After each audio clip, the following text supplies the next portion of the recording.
Vous êtes bien sage. C'est bien. Mais c'est un jour de fête quand même. On est d'accord? C'est ça, Elodie? C'est ça. Tu pleures pas, ça va? T'es pas triste de ce jour? Triste, non, Ah. pleurer, oui. Pleurer de joie. C'est ça. Je me rappellerai un jour, j'étais dans la chambre, je priais, puis j'étais bien dans la présence de Dieu et je pleurais de joie. Et mon fils, il arrive, il dit, pourquoi tu pleures, papa? Qu'est-ce qui t'a fait, Dieu? J'ai raconté des fois, on peut pleurer de joie, parce qu'on est... C'est compliqué à expliquer, hein? Voilà, faut le vivre. Faut le vivre. Merci Seigneur. Voilà, on va être dans cette joie ce matin, de pouvoir eh bien, se réjouir et puis accompagner Élodie dans cette démarche, cet engagement avec Jésus par les eaux du baptême. On va en parler un petit peu plus après. On va avoir ce temps de louange, ce temps où on va chanter des cantiques à l'honneur, à la gloire de Jésus et de Dieu. Et puis ensuite, après, on aura un temps de prière, on pourra honorer le Seigneur, le remercier comme on a l'habitude de le faire. Il y aura un temps de partage de la scène.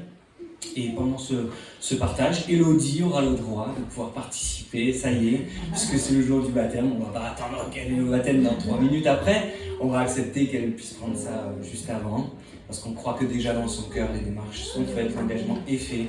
Elle a prouvé aussi comment ses instructions au baptême. Elle a été coriace, bien, elle a tenu, c'est super.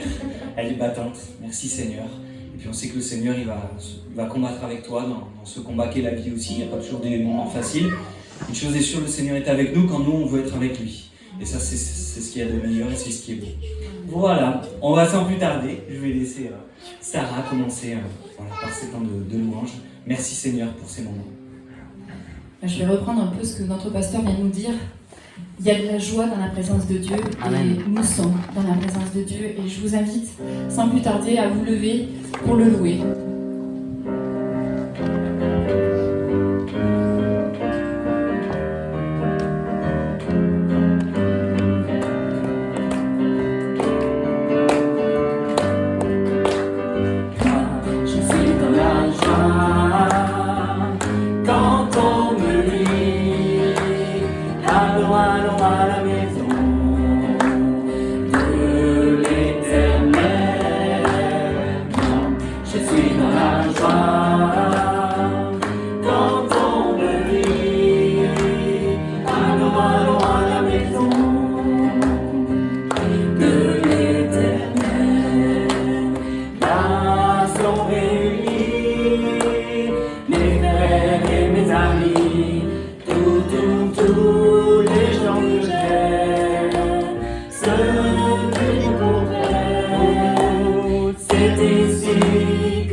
C'est vrai, ça peut faire bizarre.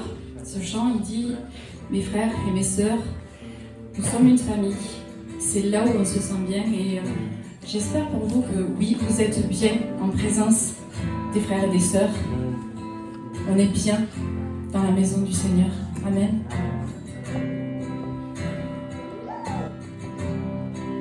Je viens dans ta maison, je veux te rencontrer, tel que je suis abandonné.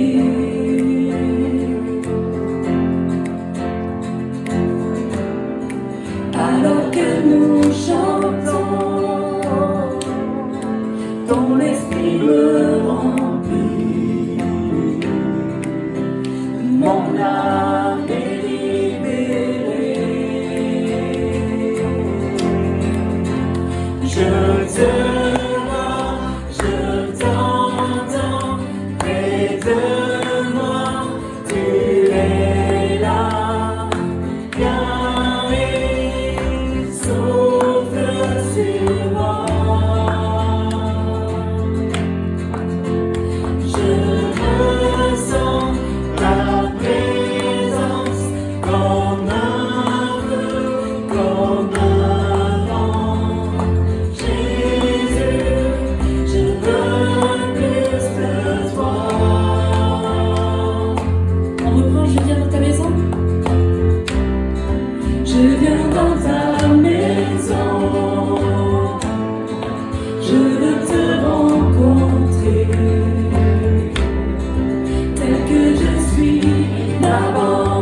près de moi, tu es là.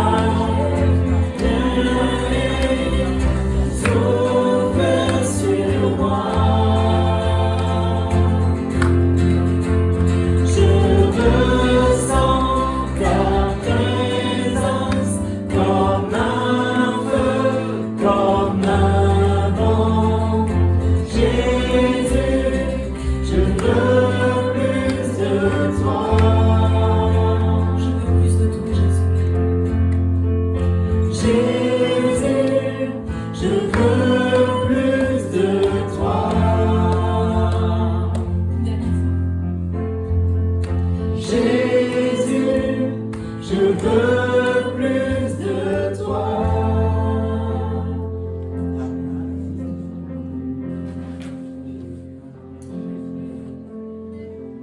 En toi les humbles sont bénis, en toi les faibles sont affermis, les cœurs brisés tu rétablis, donnant la vie, cet amour qui peut libérer, cet amour qui peut restaurer, nous appelle par notre nom.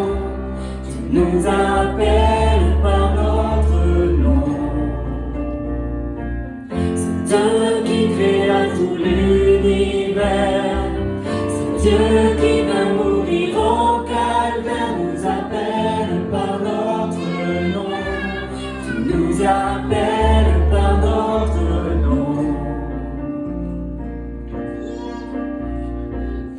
À ceux qui doutent dans la foi, aux chancelants, tu tends les bras, tu les appelles de ta voix. Venez à moi, cet amour qui peut libérer, cet amour qui peut restaurer, nous appelle par notre nom. Tu nous appelles par notre nom. C'est Dieu qui créa tout l'univers. C'est Dieu qui va mourir au calvaire. Nous appelle par notre nom. Tu nous appelles par notre nom.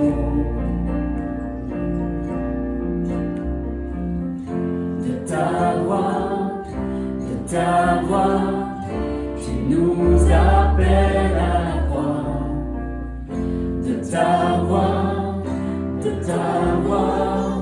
tu nous appelles à la croix. Cet amour qui peut libérer, cet amour qui peut restaurer, nous appelle par notre nom. Tu nous appelles par notre nom. C'est Dieu qui créa tout l'univers. C'est Dieu qui veut mourir au calvaire. Nous appelle par notre nom. Tu nous appelles par notre nom.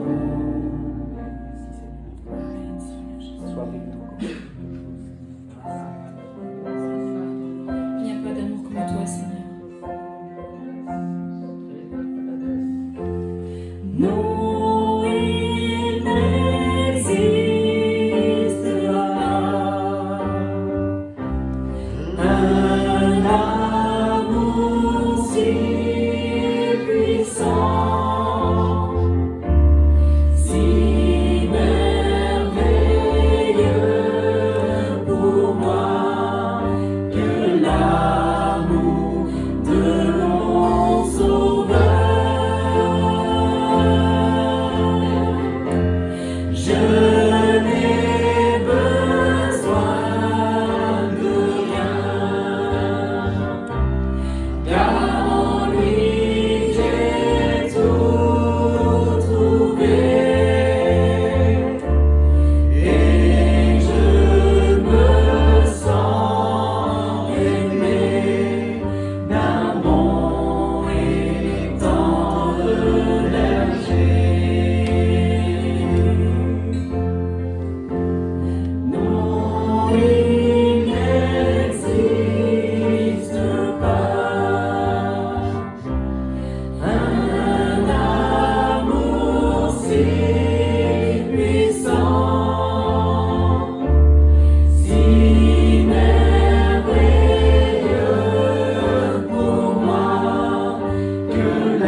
lui j'ai tout trouvé. Et je me sens aimé d'un bon et tendre berger. C'est vrai, Seigneur, oui. Nul ne peut nous aimer comme toi, tu nous as aimés, Seigneur. Voilà, mais dans ces moments, nous allons participer au repas du Seigneur. Mais avant, je vais vous dire sur mon cœur ce que j'ai eu. Dans Luc 18, 31, il est dit « Jésus prit les 12 auprès de lui et leur dit « Voici, nous montons à Jérusalem, et tout ce qui a été écrit par les prophètes au sujet du Fils de l'homme s'accomplira. Car il sera livré aux païens, on se moquera de lui, on l'outragera, on crachera sur lui, et après l'avoir battu de verge, on le fera mourir, et le troisième jour, il ressuscitera. » Mais ils ne comprirent rien à cela. C'était pour eux un langage caché, des paroles dont ils ne saisissaient pas le sens. Des fois, nous aussi, on ne saisit pas tout à fait le sens quand on marche avec Jésus. Mais voilà, nous sommes des hommes, transformés certes, mais nous avons beaucoup de progrès à faire pour comprendre la parole. Et merci pour la parole, parce que merci pour l'imprimerie, merci pour Gutenberg, parce qu'avant, il n'y avait que quelques personnes qui pouvaient dire à leur façon ce qu'il fallait faire. Et aujourd'hui, nous l'avons là, et nous pouvons vraiment marcher avec. Amen. Et voilà ce qu'il nous dit dans Matthieu 26. Pendant qu'il mangeait, Jésus prit du pain, et après avoir rendu grâce, il le rompit, il le donna aux disciples en disant « Prenez, mangez, ceci est mon corps ». Il prit ensuite une coupe, et après avoir rendu grâce, il la leur donna en disant « Buvez-en tous, car ceci est mon sang, le sang de l'alliance qui est répandu pour plusieurs, pour la rémission des péchés. Je vous le dis, je ne boirai plus désormais de ce fruit de la vigne, jusqu'au jour où j'en boirai du nouveau, avec vous, dans le royaume de mon Père. » Après avoir chanté les cantiques, ils se rendirent à la montagne des Oliviers. Alors Jésus leur dit « Je serai pour vous tous cette nuit une occasion de chute, car il est écrit « Je frapperai le berger, et les brebis du troupeau seront dispersées. Mais après, je serai ressuscité, je vous précéderai en Galilée. » Et merci au Seigneur, parce que mais qui peut croire à la résurrection à part nous? C'est une histoire folle. Oui. Personne ne veut croire à la résurrection. Tout le monde va vous dire, mais moi j'ai jamais vu personne revenir. Quand on est mort. Ben oui, et combien de fois moi j'ai pu le dire aussi. Mais aujourd'hui, nous sommes convaincus de la résurrection de Dieu en Jésus-Christ. Et vraiment, nous savons que nous serons tous unis là-haut, tous ensemble. Et c'est pour ça que c'est un grand jour aujourd'hui de se faire baptiser. Et ça nous rappelle à tous le jour où nous avons plongé. C'est clair. C'était un jour merveilleux. Donc merci encore que Élodie soit vraiment bénie dans ce jour, et toute sa famille. Amen. Parce que vraiment, nous sommes tous passés par là. Et croyez-moi que quand ma femme s'est faite baptiser, un jour, je lui ai posé cette question. Mais parce que je voyais les témoins de Jéhovah, des fois, à la télévision, vous savez, on les voyait, ils se baignaient, c'était baptême. Et pour moi, le baptême, c'était une petite aspersion quand on est tout petit. C'était ça, le baptême. Donc j'avais été baptisé, il n'y a aucun problème. C'était tout le monde. On y passait tous, donc c'était pas... Voilà. Et donc j'ai posé la question à mon épouse, je lui ai dit, mais tu es rentré dans l'eau carrément? Elle me dit oui. J'ai dit, mais t'es folle. Voilà. Et puis un jour, c'était moi qui suis passé dans ce baptême. Mais ça a mis quelques années quand même. Mais voilà. J'ai 25 ans, il a fallu que, pour comprendre que mon épouse m'avait devancé pendant 25 ans. Ça a été long, pour elle surtout, et très pénible. Mais voilà. Merci Seigneur pour tout ce qu'il a fait et tout ce qu'il compte encore faire.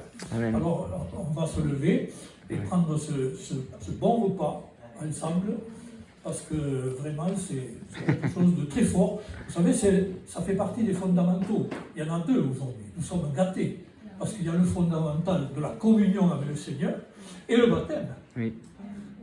Et c'est merveilleux. Amen. Voilà. Merci Jésus. Alors, soyez bénis et merci encore pour ce saint repas que nous allons prendre ensemble.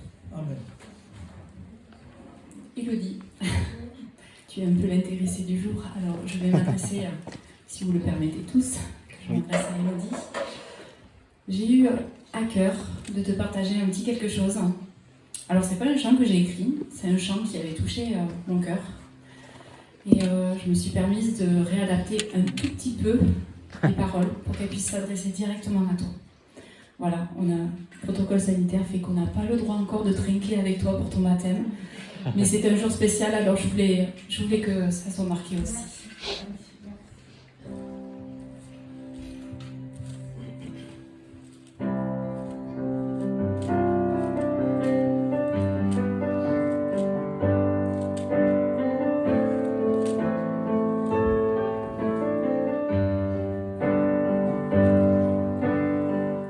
Quelque chose s'est passé dans ta vie. Quelque chose a bouleversé ta vie. Fort comme un ouragan, simple comme une fleur au printemps, doux comme le sourire d'un enfant. Quelque chose s'est passé dans ta vie. Quelqu'un a éclairé la nuit où tu vivais. Tu ne le connaissais pas, tu as entendu sa voix. Tu lui as dit, me voici. Tu sais que Jésus est venu sur la terre, il a vécu comme aucun homme il a souffert, parce qu'il était sans péché. Dieu nous a tant aimés, son fils il a donné. Par sa mort nous avons la paix. Tu sais que Dieu est tout puissant pour garder ses enfants, même au milieu des tourments. Dans les derniers temps, il a fait le ciel et la terre. Pour eux il a ouvert la mer. Il a fait tout l'univers.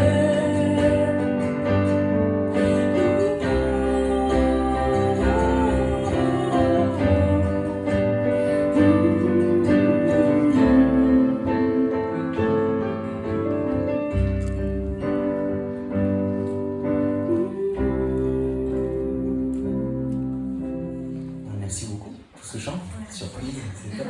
Voilà. Merci Seigneur. Donc moi j'ai la joie de pouvoir accompagner Élodie depuis déjà plusieurs mois, qu'on parle, j'ai pu faire ta connaissance, on a beaucoup échangé. Je ne sais pas si vous le savez, mais quand il y a un baptême qui se fait, il y a de longues heures d'instruction au baptême avant, des échanges à plusieurs. Il y a plusieurs personnes qui ont manifesté le désir de se faire baptiser. La semaine dernière, c'était Julien Calatrava qui s'est engagé avec le Seigneur, et puis aujourd'hui c'est Élodie. Dans quelques semaines, ça risque d'être d'autres personnes. Je vous tiendrai au courant selon ce qui se passe. C'est des surprises, vous savez. Voilà. C'est bien quand une église voit des gens s'engager, c'est toujours une bonne nouvelle. Donc merci Seigneur. Voilà. Simplement, je prends quelques minutes pour pouvoir vous préciser ce que c'est que le baptême et pourquoi, effectivement, comme l'a dit Louis, eh bien, on propose aux gens et on accompagne les gens dans un baptême, alors que peut-être parfois, ils ont été baptisés lorsqu'ils étaient enfants avec leurs parents, ils ont fait un baptême dans l'église catholique par exemple, ou d'autres églises. Est-ce que c'est un mépris de notre part? Est-ce que c'est, est-ce que c'est un manque de respect? Est-ce que c'est, est-ce que pour nous, ça compte pas quand c'est pas notre église? En fait, c'est pas du tout ça. Je vais vous lire juste un texte qui va vous expliquer pourquoi les gens se font baptiser adulte ou au moins en âge de conscience dans notre Église et dans les églises évangéliques plus particulièrement. Il est écrit dans 1 Pierre chapitre 3, il est parlé de l'eau du déluge. Vous avez entendu parler de l'eau du déluge avec Noé, les animaux, tout ça. Cette histoire que beaucoup trouvent ridicule ou que c'est une histoire pour enfants. La Bible dit que ça s'est passé. Voilà, les archéologues trouvent certaines choses, mais peu importe, nous on n'a pas besoin que ce soit prouvé. C'est écrit, nous avons fait le choix de faire confiance à la Bible, et jour après jour on vérifie qu'elle est fondée et que ce n'est pas des histoires. Et donc, il parle, Pierre, l'apôtre Pierre, quand il écrit sa lettre, il reprend l'histoire de Noé. Il dit, vous vous souvenez de Noé, l'eau du déluge, tout ça? Il dit, voilà, cette eau, verset 21, était une figure du baptême, qui n'est pas la purification des souillures du corps, mais l'engagement d'une bonne conscience envers Dieu, et qui maintenant vous sauve, vous aussi, par la résurrection de Jésus-Christ. Donc qu'est-ce qu'il dit Pierre? C'est pas n'importe qui, c'est l'apôtre Pierre. Il dit clairement que le baptême, c'est pas là qu'on est lavé de nos péchés, ou de nos souillures. Il dit que c'est un engagement personnel d'une bonne conscience envers Dieu, qui nous sauve par la résurrection de Jésus-Christ. Nous avons foi que Jésus est ressuscité le 3e jour et que nous aussi, nous serons ramenés à la vie pour aller avec Dieu jusque dans l'éternité, dans le paradis, dans le ciel, comme la Bible en parle. Et donc c'est pour cela, puisqu'il faut que ce soit un engagement personnel de bonne conscience, que nous le faisons en âge de conscience. Comment un bébé peut-il dire « je choisis Jésus » ? Pouvons-nous choisir à sa place ? Ne faut-il pas qu'il choisisse de lui-même cet être ? Est-ce qu'un bébé peut dire « c'est bien, c'est mal, pardon pour mes péchés » ? Or, Jésus dira « repentez-vous, baptisez-vous ». Pas dans l'autre ordre, il n'a pas dit « baptisez-vous, puis ensuite repentez-vous ». Comment un enfant peut s'être repenti avant d'avoir pris le baptême ? Et je pourrais multiplier tous les exemples, tout l'enseignement de la Bible, pour peu qu'on la lise, nous explique que le baptême, c'est quelque chose qui suit la repentance. Un enfant n'a pas besoin de se repentir, je le disais au premier culte, un enfant n'a pas péché. Même si la nature pécheresse en lui, puisqu'il a été enfanté par des êtres pécheurs, la nature est là, et un jour, cet enfant tout beau nous fera des colères toutes rouges. Voilà. Mais, et peut-être bleu des fois, mais voilà, pour l'instant, un enfant comme ta fille aussi, eh bien, la petite, elle n'est pas en âge de choisir, elle ne sait pas ce qui est bien, ce qui est mal, elle n'a pas péché. Voilà, donc un enfant ne peut pas. C'est pour ça en tout cas que nous on a choisi de faire comme Jésus. Jésus a été baptisé à quel âge ? 30 ans. Et il a dit, il faut qu'on fasse ce qui est juste. Si c'est ce qui est juste que de se faire baptiser en âge de conscience, 30 ans c'était la majorité spirituelle des Juifs. Je vois, 30 ans, il faut attendre 30 ans. Non, je blague. Pas 18. Ouais, c'était ça. S'il l'a fait à ce moment-là, c'est pour montrer qu'il faut être en capacité de choisir et de s'engager en pleine conscience. C'est bon ? Ok ? Donc qu'est-ce que ça représente le baptême ? Je meurs à mon ancienne vie, parce que le péché, ça a conduit à la mort. Je réalise que j'étais voué au péché, j'étais voué à la mort à cause du péché. Le salaire du péché, c'est la mort. Mais le don gratuit, c'est la vie éternelle en Jésus-Christ. C'est le pardon de nos péchés par Jésus-Christ. Donc en fait, voilà, nos péchés nous emmenaient vers la mort. Donc nous croyons qu'à la croix, c'est Jésus qui est mort pour nous. Donc, le baptême, ça représente notre mort. On est mort à cause de notre péché, mais on ressort, on revient à la vie pour vivre avec Jésus, selon ses enseignements, mais surtout avec son aide et sa miséricorde, sa patience, qui est bien indispensable à nos vies. Voilà, que Dieu soit béni. C'était un petit rappel par rapport au baptême pour expliquer pourquoi nous, on fait ce choix. C'est pas du tout un manque de respect pour les autres églises. Du moment que c'est fait dans les bons états d'esprit, ça nous convient très bien, ou avec pour appui la vérité et la parole de Dieu, et selon ce qu'elle dit, ça nous va. Mais quand on voit que nous, quelque chose a été fait sans l'accord de la personne, simplement, on propose, la personne choisit d'elle-même et de faire comme Jésus, de se faire baptiser en plein âge de conscience. Voilà, c'était un petit rappel. Et maintenant, donc, on va laisser Élodie s'approcher et elle va nous raconter donc son témoignage. Elle va nous expliquer, vous la connaissez moins que moi peut-être pour certains, alors vous aurez l'occasion de découvrir un petit peu son parcours.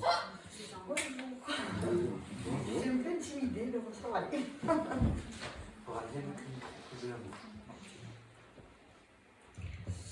Voilà, donc j'ai le témoignage à faire et j'ai quelque chose à vous faire partager par la suite. Donc je vais commencer par le témoignage. Donc je m'appelle Élodie, donc vous savez, j'ai 37 ans. Je suis née dans une famille catholique, pratiquante, mais croyante. J'ai 2 filles, Alissa et Sarima. Je vais pas tout vous raconter, sinon c'est long. Je vais aller à l'essentiel. Donc, tout en étant dans la vérité. Donc, j'ai eu une relation adultère avec le père de Sarima, qui était marié et fils de pasteur. Donc, il m'avait déjà parlé de Jésus et de Dieu. Je croyais déjà en Dieu. Mais il m'avait déjà mis dans le chemin et je voyais que c'était des belles choses par rapport à ce que le grand-père d'Alissa avait fait dans sa vie. Et pendant le confinement du mars 2020, j'ai réalisé que c'était plus possible cette relation et que elle était toxique et que c'était pas possible en fait. Donc j'ai mis fin à la relation. Et 2-3 jours après, j'ai reçu le Saint-Esprit. J'étais dans ma cuisine. J'étais assise, je buvais un café et là j'ai reçu une paix, une joie et un amour inconsidérable. Et j'ai été ce jour-là aussi guérie de ma maladie qui n'est plus la mienne. Borderline, c'est un trouble émotionnel de la personnalité en fait, qui amplifie les émotions et c'est une horreur à vivre. Voilà. Donc merci Seigneur de m'avoir guérie. Il a mis ensuite de l'ordre dans mes finances. Pas que j'étais en besoin, mais de l'ordre. Ça veut tout dire, de l'ordre. Parce que c'était de l'ordre dans ma tête, dans mon cœur et dans ma famille, dans tout en fait. C'était comme une évidence. Donc j'ai la maman d'une amie Alissa qui m'a offert la Bible, parce que je n'en avais pas. Et elle m'a guidée, enseignée, soutenue dans mes combats parce que j'ai été attaquée suite à la réception du Saint-Esprit. Parce que je me rapprochais du Seigneur, donc voilà, j'ai été attaquée, mais je m'en suis sortie. Et ensuite, le fait de me faire baptiser était une évidence pour moi, ainsi que l'arrêt de la cigarette, même si ça a été un petit peu tardif, parce que c'était difficile comme décision, mais nécessaire à prendre. Donc c'est un combat aussi, mais que je vais remporter, parce que Jésus est là et je suis soutenue par ma famille, mes frères et mes sœurs. Donc c'est un autre combat que j'ai, et nous en avons tous des combats, et nous en aurons toujours, mais il faut s'accrocher et on y arrivera. Voilà, donc je voulais vous partager 2 versets qui me tenaient à cœur. Donc c'est Acte 5, verset 31. Dieu l'a élevé à sa droite comme le prince et sauveur, afin de donner à Israël la repentance et la rémission des péchés. Amen. Et un autre, c'est... Excusez-moi. Voilà, c'est Colossiens 3, verset 13, pardon. Donc c'est vous supportant les uns les autres et vous pardonnant les uns aux autres, s'il a quelque sujet de plainte contre l'autre, comme Christ vous a pardonné, vous aussi faites de même. Pardonnez. Voilà. Et voilà, aujourd'hui je suis là avec vous et que je vais me faire baptiser. Et je voulais remercier tout d'abord ma famille d'être présent pour ce moment important dans ma vie. Et ma voisine Rolande, il ne faut pas l'oublier, elle est là dans le coin. Et je voulais remercier l'Église pour tout ce qu'elle fait, pour l'organisation des baptêmes, pour les louanges, pour tout ce qui est technique qu'on ne voit pas derrière. Et même quand il n'y a pas de baptême, il y a du boulot, donc même les techniciens, enfin, voilà, c'est du super boulot pour qu'on puisse se réunir et adorer Dieu malgré la pandémie. Donc voilà, je voulais remercier aussi les pasteurs qui me soutiennent depuis quelques mois et qui me tiennent à la main pour me relever tout le temps avec Jésus. Parce que voilà, c'est pas facile tous les jours, mais on s'approche. Donc je vais vous lire quelque chose que je voulais vous partager. C'est un cantique qui a été chanté à la base. Je ne suis pas chanteuse, je suis censée vous le lire. Je vais essayer de vous le chantonner. Mais je ne suis pas... Voilà, ne vous effrayez pas. Donc voilà. Mon Dieu, que je suis mal, quand mes pensées me parlent, souvent pendant la nuit, quand je réfléchis, que mes pensées me troublent, quand je suis seule avec moi-même, souvent me font du mal au plus profond de moi. Elles me font croire que je suis malade, même si je ne le suis pas. Souvent pendant la nuit, quand je m'assoupis, combien de fois elles m'ont parlé. Elles m'ont dit de me suicider. Personne ne t'aime à toi, tu ne comptes pas. Tu ne comptes pas.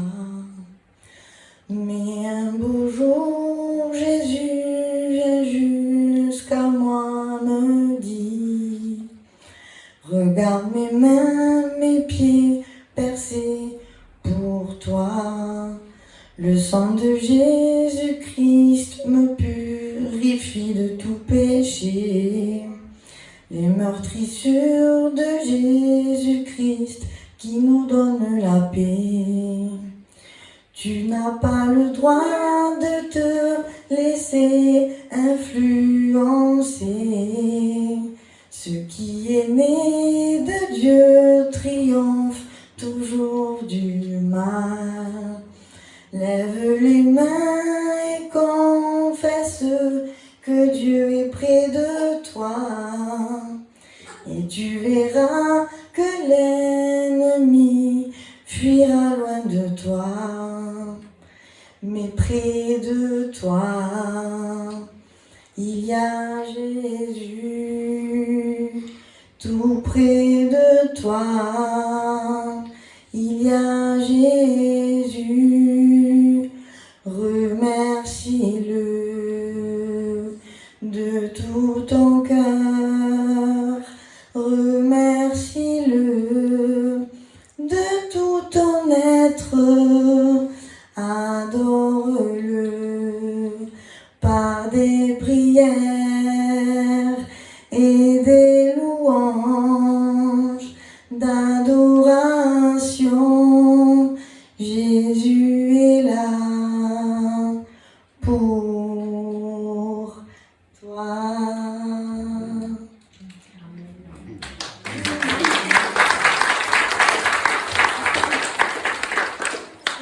Paroles qui me touchent énormément et je tenais à cœur de vous les faire partager. Voilà. Merci.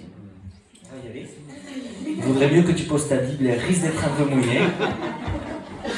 Voilà, je vais demander, c'est Ulrich qui va la baptiser, ce sera son premier baptême. Alors essaye de ne pas la noyer. Merci Ulrich, je plaisante. Ok, gloire au Seigneur.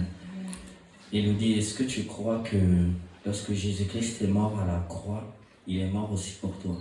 Oui, je le crois. Est-ce que tu crois qu'après sa mort, il est ressuscité le 3e jour et qu'il est vivant aujourd'hui? Oui, je le crois. Est-ce que tu crois que Jésus-Christ est maintenant assis à la droite de Dieu et qu'il intercède pour toi? Oui. Okay. Sur ta confession, je te baptise au nom du Père, du Fils et du Saint-Esprit.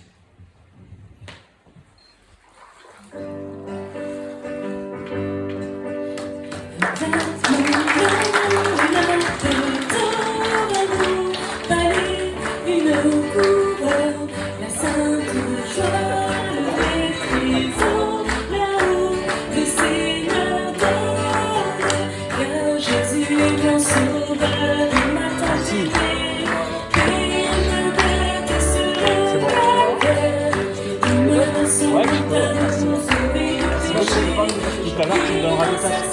Tout à l'heure. Merci. Nous marchons tous joyeux, nous marchons tous joyeux. Oui, nous marchons tous joyeux. Nous marchons tous joyeux vers les cieux. À toi. Alors, on va lire un verset dans 2 Corinthiens chapitre 13, verset 13. On va partager la parole de Dieu courtement. 2 Corinthiens chapitre 13, verset 13.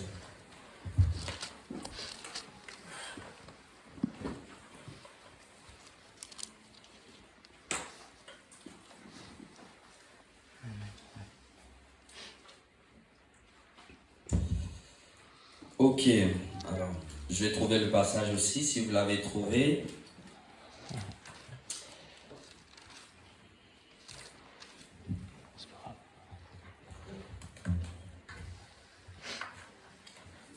Voilà, je cherche mes notes, excusez-moi.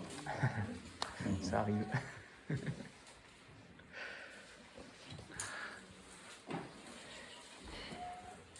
Voici ce que nous lisons dans 2 Corinthiens chapitre 13, verset 13.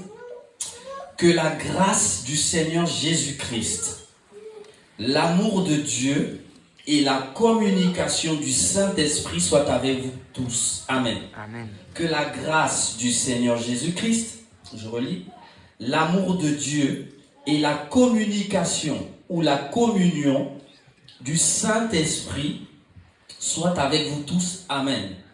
Ce texte nous présente les premières caractéristiques de la personne de Dieu. Vous savez qu'il n'y a pas 3 dieux, il n'y en a qu'un. Amen. Amen. Il n'y a qu'un seul Dieu. Il n'y en a qu'un. Mais ce texte nous parle que lorsqu'on regarde à Jésus, on parle d'abord de la grâce. La grâce, c'est quoi la grâce du Seigneur Jésus-Christ? Lorsqu'on tourne vers Dieu, on voit d'abord l'amour de Dieu. Et lorsqu'on nous parle de l'Esprit de Dieu, lorsqu'on nous parle du Saint-Esprit, la Bible nous parle de la communion avec le Saint-Esprit. C'est de cela que ce texte nous parle. Et j'aimerais commencer déjà par vous parler de l'amour de Dieu. Nous savons que nous croyons, et je crois fermement, que Dieu a créé les cieux et la terre. Amen. La Bible nous dit dans Genèse chapitre 1, verset 27, qu'au commencement, Dieu a créé l'homme et la femme. Dieu les a créés, Dieu les a voulus. Nous sommes le fruit de la volonté de Dieu. Nous ne sommes pas arrivés sur la terre ex nihilo, c'est-à-dire nous ne sommes pas tombés comme ça, on n'est pas le fruit du hasard. Nous sommes le fruit de la volonté de Dieu. C'est Dieu qui nous a voulu, c'est Dieu qui a créé l'homme. C'est Dieu qui a créé la femme. Et lorsqu'il les a créés à partir de la poussière de la terre, nous dit la Bible, il a insufflé dans l'homme un souffle de vie, un esprit. C'est la raison pour laquelle j'aimerais nous rappeler ce matin ou ce midi que l'homme et la femme sont éternels. Si nous avons une enveloppe charnelle qui retourne à la poussière lorsque nous mourons, mais il y a une partie de notre être qui est éternelle. Et j'ai même envie d'exagérer pour dire l'homme ne meurt pas. La femme ne meurt pas. Nous ne mourrons pas.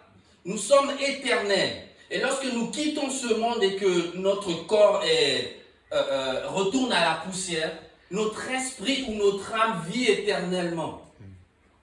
Et lorsqu'on parle de l'amour de Dieu, ça nous parle déjà du fait que Dieu nous a créés. La Bible dit que Dieu nous a créés pour sa gloire. Est-ce que nos vies manifestent la gloire de Dieu? Le mot gloire veut dire poids, veut dire quelque chose qui a de la valeur. C'est cela l'amour de Dieu. Et la Bible nous dit que dans 1 Jean chapitre 4 verset 8, pour parler de l'amour de Dieu, c'est mon premier point, c'est que celui qui n'aime pas n'a pas connu Dieu, car Dieu est amour. Voici ce que la Bible nous dit. La Bible ne nous dit pas que Dieu a l'amour. Dieu n'a pas l'amour dans ses mains. Mais Dieu est lui-même amour. L'amour est une personne. Dieu est amour, c'est sa nature. C'est son essence. C'est ce qui fait son fondement, ce qui fait sa personne même. C'est l'amour. Dieu est saint, oui. Dieu est bon, oui. Mais Dieu est amour d'abord. Et j'aimerais nous rappeler ce matin, j'aimerais vous dire, vous qui êtes là, Dieu est amour. Dieu est amour et il vous aime. Peut-être que vous ne vous donnez pas beaucoup de valeur. Mais j'aimerais vous dire que Dieu vous donne beaucoup de valeur. La Bible nous dit que nous avons été rachetés par de notre ancienne manière de vivre. Non pas par des choses périssables, non pas par de l'argent, non pas par de l'or, mais par le sang précieux de Christ. Le sang de Jésus qui a beaucoup de valeur, qui a une valeur inestimable, ça a été le prix de notre rachat. Et j'aimerais vous dire, vous avez beaucoup de valeur. Quelle est la valeur que tu te donnes? Mais j'aimerais te dire que Dieu te donne beaucoup de valeur. Dieu est amour, c'est la personne de Dieu. Dans Jean chapitre 3, verset 16, Dieu n'est pas simplement amour dans le fait qu'il soit assis dans le ciel et qu'il a regardé les hommes souffrir. Non, mais l'amour de Dieu a été manifesté. Voyez-vous. La Bible dit, oui, que l'amour de Dieu a été manifesté. Dans Jean chapitre 3, verset 16, vous connaissez peut-être ce verset, même ceux qui ne connaissent pas le Seigneur connaissent ce verset. Car Dieu a tant aimé le monde qu'il a donné son Fils unique, Jésus-Christ. Pourquoi Dieu a donné son Fils unique, Jésus-Christ? Et le texte continue. Afin que quiconque croit en lui, en Jésus, ne périsse point, mais qu'il ait la vie éternelle. C'est la raison pour laquelle Dieu a donné son Fils. Parce qu'à un côté, il y a la vie éternelle, d'un autre côté, il y a la perdition. Et la Bible dit que ceux qui sont en Jésus-Christ n'ont plus de condamnation. Mais ceux qui n'ont pas Christ, il y a une condamnation qui pèse sur l'homme qui n'a pas Jésus. C'est cela l'amour de Dieu. Et l'amour de Dieu est tourné vers nous. L'amour de Dieu est tourné vers toi. Et nous avons besoin de nous positionner au regard de l'amour de Dieu. Quelqu'un va vous manifester de l'amour. Quelqu'un va se tourner vers vous. Quelqu'un va vous tendre la main. Parce que c'est là l'expression de l'amour de Dieu, mais encore faut-il la saisir. Notre premier point, donc, je disais que c'est l'amour de Dieu. Quand on regarde Dieu, le premier caractère dont la Bible nous parle, qui nous saute aux yeux, c'est l'amour de Dieu. J'aimerais aller un peu plus loin à propos de l'amour de Dieu. J'aimerais lire, donc, si vous avez encore votre Bible ouverte, nous allons tourner quelques pages.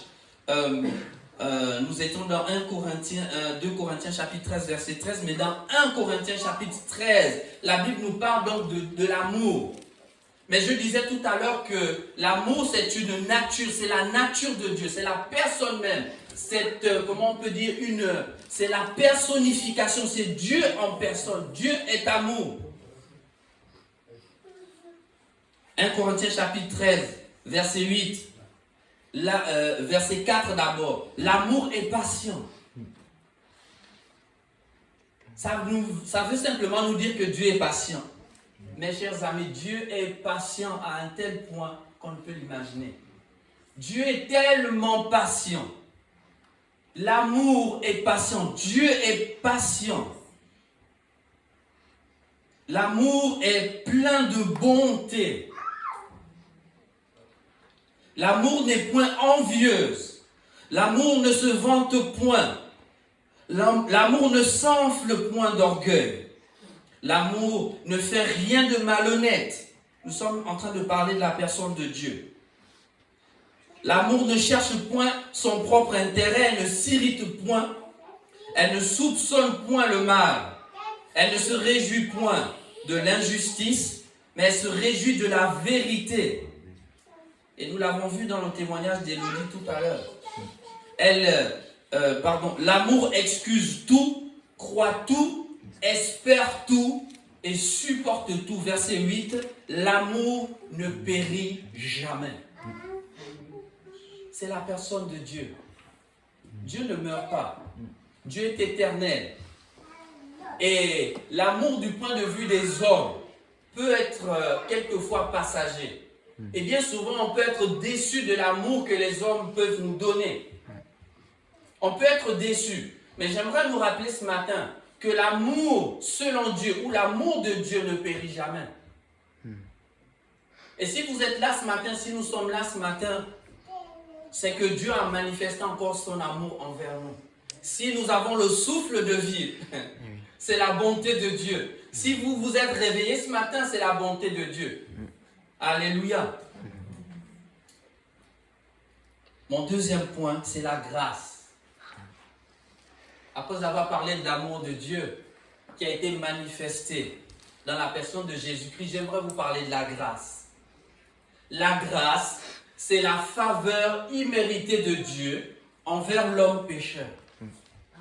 La faveur imméritée de Dieu envers l'homme pécheur.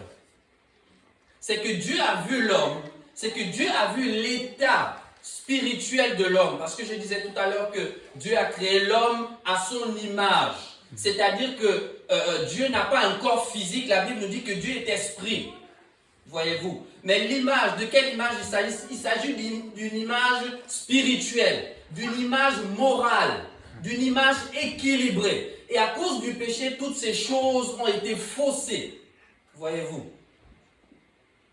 Mais le Seigneur, dans sa grâce, a envoyé Jésus-Christ. La Bible nous dit que Jésus-Christ est venu avec la grâce, avec la faveur imméritée de Dieu. Jésus est le bras de Dieu. Jésus est la main tendue de Dieu pour l'homme. La Bible nous dit que Jésus-Christ est le chemin. Jésus-Christ est la vérité, il est la vie. Que nul ne va au Père qu'en passant par lui. Jésus est le chemin unique, exclusif, pour connaître le pardon des péchés et pour connaître la personne de Dieu. C'est Jésus. C'est la grâce de Dieu. Alléluia. Dans Marc chapitre 10, verset 45, la Bible nous dit, le Fils de l'homme, Jésus-Christ, est venu, non pour être servi. Jésus-Christ n'a pas quitté le ciel pour venir chercher une gloire quelconque, pour venir chercher un mérite. Jésus est venu non pour être servi, mais pour servir. Mais pour servir et donner sa vie comme la rançon de plusieurs. Jésus-Christ est venu donner sa vie en rançon. Comme Jérémie disait tout à l'heure, à cause du péché, la Bible nous dit, le salaire du péché c'est la mort. La rémunération du péché c'est la mort. Mais le don gratuit de Dieu, c'est la vie éternelle. À cause du péché, Jésus est venu et Dieu a pris tout le péché. Il a rassemblé le péché des hommes. Il a mis dans la personne de Jésus-Christ. Et c'est la raison pour laquelle je posais cette question à Elodie tout à l'heure avant qu'elle puisse rentrer dans les eaux du baptême. Est-ce que tu crois que lorsque Jésus-Christ est mort, il a pris aussi tes péchés? Voyez-vous. Et on doit être conscient de cela. Jésus-Christ est venu non pour être servi, mais pour servir et donner sa vie comme la rançon de plusieurs. Et dans ce plusieurs, il y a vous et moi. Et dans ce plusieurs, il peut y avoir aussi votre nom. Amen. Voulez-vous saisir l'amour de Dieu? Voulez-vous saisir la grâce qui se trouve dans la personne de Jésus-Christ? Et cette grâce, elle est disponible. Elle ne coûtera que la sincérité de votre cœur. La Bible nous dit que celui qui cache ses fautes ne prospère pas. Mais celui qui les avoue et les délaisse obtient miséricorde.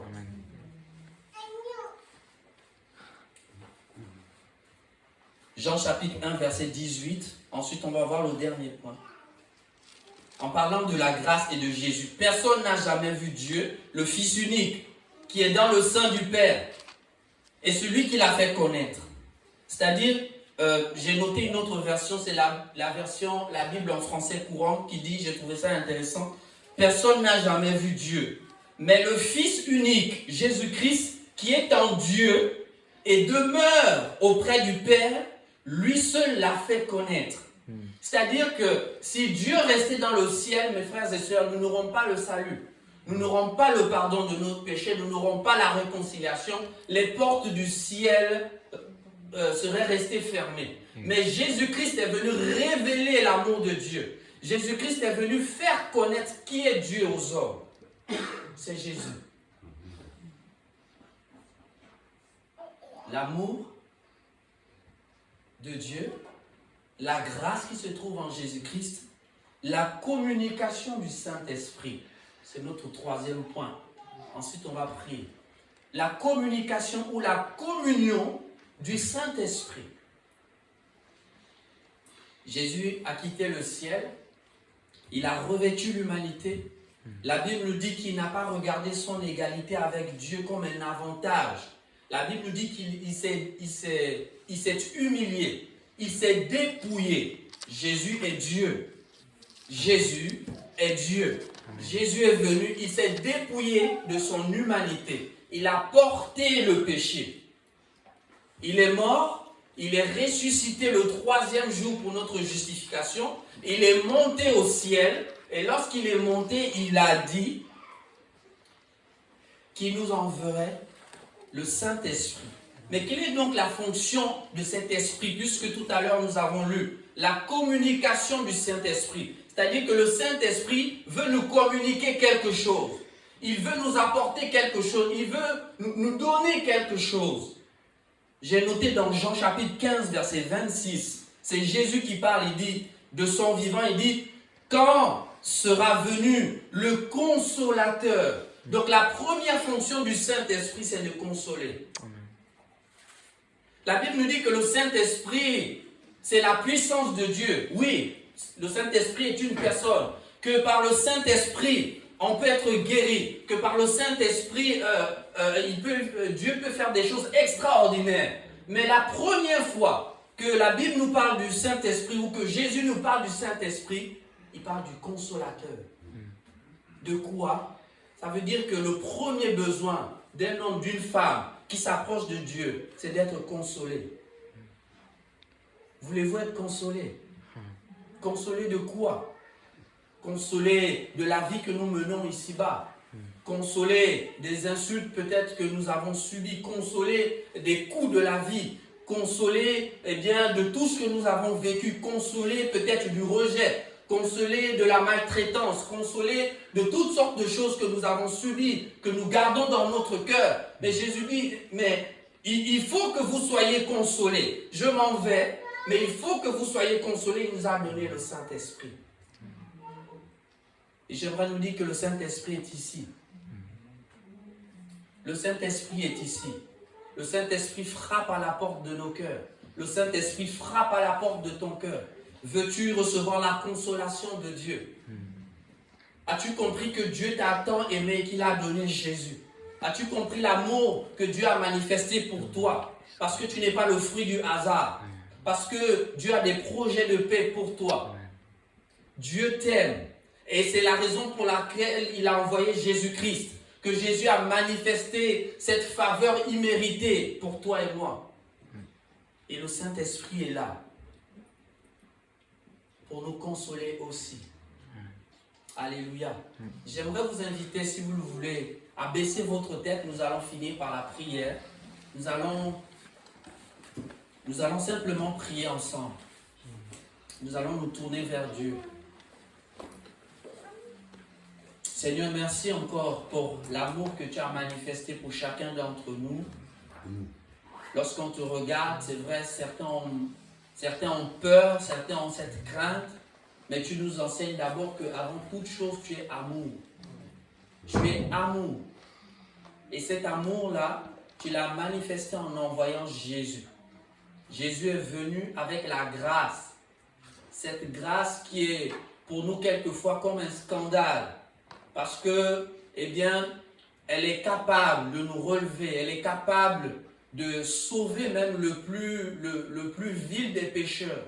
Seigneur, merci encore pour le Saint-Esprit qui est venu d'abord pour nous consoler, pour nous conduire vers toi. Et je prie, Saint-Esprit, que tu frappes à la porte d'un cœur ce matin. Je prie que tu frappes à la porte d'un cœur ce matin. Je prie que quelqu'un puisse saisir l'amour de Dieu. Je prie que quelqu'un puisse saisir la grâce, la main tendue de Dieu aujourd'hui. Et que quelqu'un puisse expérimenter le pardon, la réconciliation, la joie, la paix, la restauration, la guérison. Au nom de Jésus, Amen. Amen. Gloire au Seigneur. Alléluia.